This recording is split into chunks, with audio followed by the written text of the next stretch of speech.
और बाइबल बताती है अगर कोई अपने ही नजर में बहुत समझदार है तो उससे अधिक आशा मूर्ख से रखना।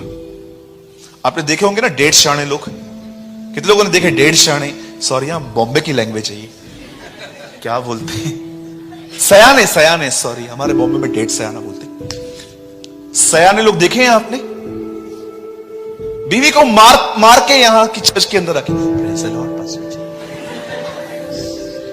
You know totally Gahji. एक भाई ने मुझे बोला, ब्रदर जो मैं आपको मना करता हूं वही करके दिखाता हूं। मैंने कहा क्योंकि मैं आदम की सच्ची संतान, जो आदम ने किया मैं वही करता हूं। आप जानते हो बहुत सारे जो लोग हैं ना डेढ़ सयाने, बोलो डेढ़ सयाने, हाँ बहुत सारी बहनें भी हैं, हाँ सच कहता हूं। बहुत लोग चर्च में एक्टिंग करते हैं आजकल, बोलो एक्टिंग, हाँ जय मसीह पास्टर जी। कुछ काम, कोई काम नहीं है, तू सुधर, और कोई काम नहीं है तू सुधर, बस यही काम बचा हुआ है, हम बन जाएंगे, तू सुधर खाली। मेरे चर्च में एक ब्रदर आते थे, मैं जब भी चर्च में आता स्पीकर उठा के मेरे सामने रखता था। मैं दूसरी बार आया, मैंने उसको वॉच किया, अगेन ही पिक अ स्पीकर, तीसरी बार स्पीकर। मैंने एक दिन पूछा ये मेरे टाइम पे क्यों उठाता है? बोला ब्रदर कितना नम्र व्यक्ति है, नम्र नहीं पाखंडी है तो। जब मैं आता हूं और चर्च में कैमरा लगा हुआ है, वैसे बैठा रहेगा सेठ की तरह, ए जा चाय लेकर आजा। लेकिन जैसे पास्टर आया, पास्टर जी, एक्चुअली इनको पोजीशन चाहिए। ये लोग सोचते हैं कि पास्टर जब देखेगा ना मैं नम्र हूं तो वो मुझे मिनिस्ट्री देके जाएगा। अगर कोई ऐसा यहां बैठा है जो पास्टर से मिनिस्ट्री चाहता है तो मैं आपको एक वचन बताना चाहता हूं। आज घर जाके यूहन्ना 1 अध्याय पढ़ना, वहां जानते क्या लिखा है? एक मनुष्य परमेश्वर की ओर से आया, जॉन द बैप्टिस्ट। याद रखिए प्रभु भेजना चाहिए। खेत के स्वामी से विनती करो कि वह अपने सेवकों को भेजे। पास्टर मिनिस्ट्री देगा ना 6 महीने में ले भी लेगा, खुदा देगा ना कोई नहीं बिठा पाएगा।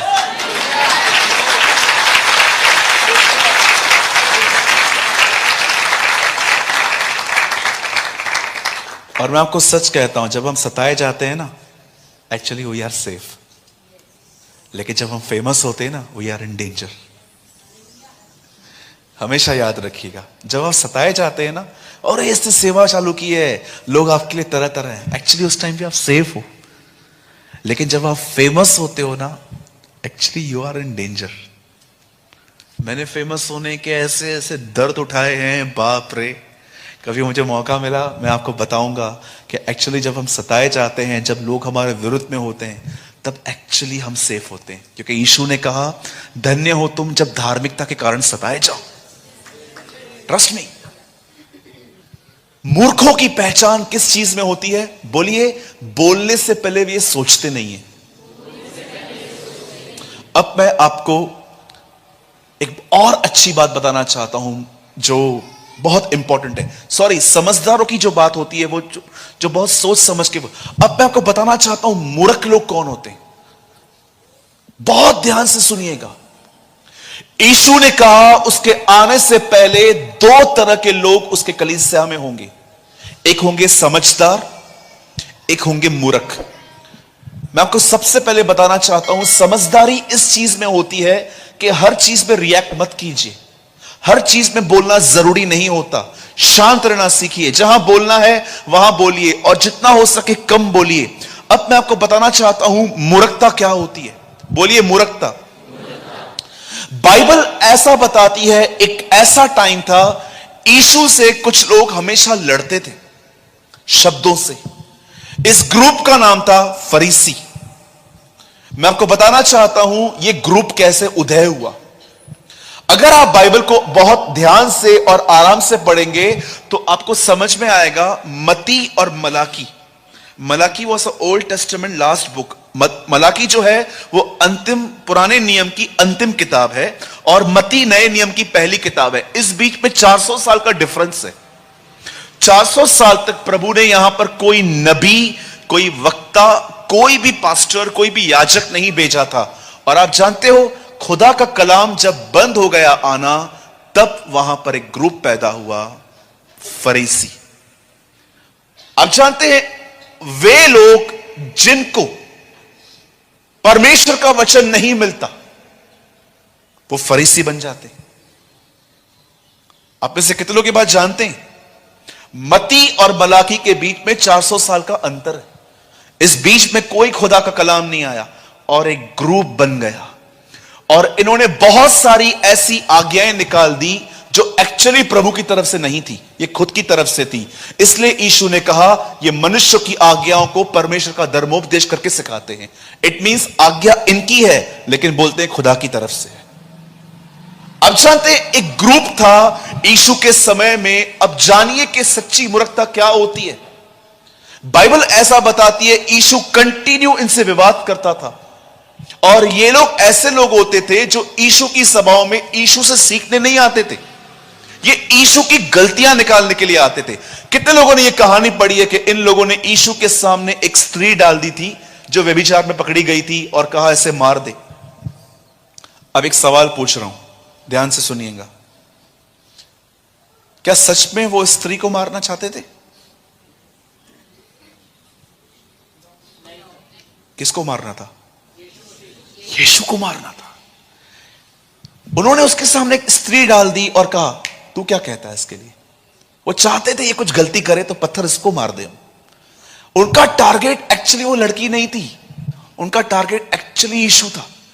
ये हमेशा उसकी सभाओं में दूरबीन लेके बैठे रहते थे कि देखें क्या गलती कर रहा है।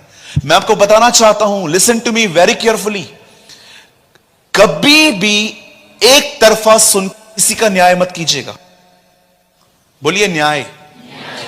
मेरे चर्च में एक दिन एक भाई आया किसी और की कंप्लेन लेके, ब्रदर इसने ऐसा किया, इसने ऐसा किया, इसने ऐसा किया, इसने ऐसा किया, आप उससे बात करो, ये वगैरह वगैरह। मैंने कहा मैं आपके सामने उससे बात करूंगा। मैं कॉल करने वाला था, वो मुझे कॉल करने नहीं दे रहा था। मैंने बोला क्यों? आप बोल रहे हो ना उसने ऐसा ऐसा किया है। मैं उसको बुलाता हूं सामने, देखते हैं क्या हुआ है। वो चला गया, फिर यहां से ये आया, कुछ बात ही और थी। कई बार एक तरफा सुन के हम लोगों से दूर हो जाते हैं। हमेशा दूसरे पक्ष की भी सुनिए। ये ऐसे लोग थे जो बाइबल बताती है जजमेंटल माइंड थे, ये लोग न्याय करने वाले। एक लड़का और लड़की अगर यहां से पास हुए, आप उनको जानते भी नहीं हो, फिर भी आप कमेंट पास करते हो, कैसी लड़कियां हैं, देखो कैसे लड़कों के साथ घूम रही है। आपको पता है उसका वो कौन है? कजिन हो सकता है, भाई हो सकता है, मुंह बोला भाई हो सकता है। बाइबल बताती है मनुष्य के मन में जो कुछ पैदा होता है बुराई होता है। अच्छा, अगर मैं आपको देखकर किसके कान में कुछ बोलूं ऐसे, आपको क्या लगता है? मेरे बारे में कुछ बोल रहा है। आपको पता है जिनको भी लगता है ना मेरे बारे में कुछ बोल रहा है, मतलब कुछ तो गड़बड़ की है ना? मुझे नहीं लगता है, जब कोई दो लोग बात करते हैं तो मैं बोलता हूं बोलने दो, मुझे क्या करना है इससे। आप जानते हो बाइबल क्या बताती है? ये लोग बड़े न्यायी थे और इनको वचनों का भी पूरा ज्ञान था। अब सुनिए क्या हुआ इनके साथ। बाइबल बताती है जब यीशु इनसे मुलाकात की, तब जानते हो इनके हाथ में क्या था? इनके हाथ में कटोरियां, थालियां, कटोरे थे। ये लोग इनको बड़ा मांजते थे, साफ करते थे। एक दिन यीशु ने इनको कहा, जो कुछ तुम करते हो इससे कोई फायदा नहीं होगा। आप जानते हैं अगर आप एक फरीसी से पूछें सबसे बड़ी मुख्य आज्ञा क्या है, तो वो आपको क्या आंसर करेगा? सब्त के दिन को मानना। लेकिन अगर आप यीशु से पूछोगे सबसे बड़ी आज्ञा क्या है, तो वो कहेगा परमेश्वर से प्रेम करना।